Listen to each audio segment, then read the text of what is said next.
ප්‍රාදේශීය ලේකම් කාර්යාලයේ ඉඩම් අංශයෙන් මේ තමයි ආවේ. ඔයා 2026 අවුරුද්දට මේ වාර්ෂික බදු මුදල් මේ දක්වා ගෙවලා නැහැ.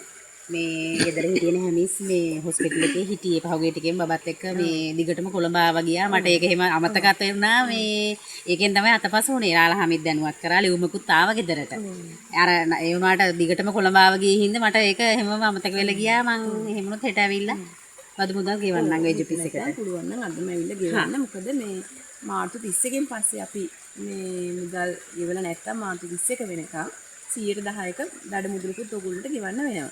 බදු මුදල් ගෙවන්න තියෙන ගාණ දන්නවද ඔයා? 1680යි දඩ මුදලක් තියෙනවා රුපියල් 168ක.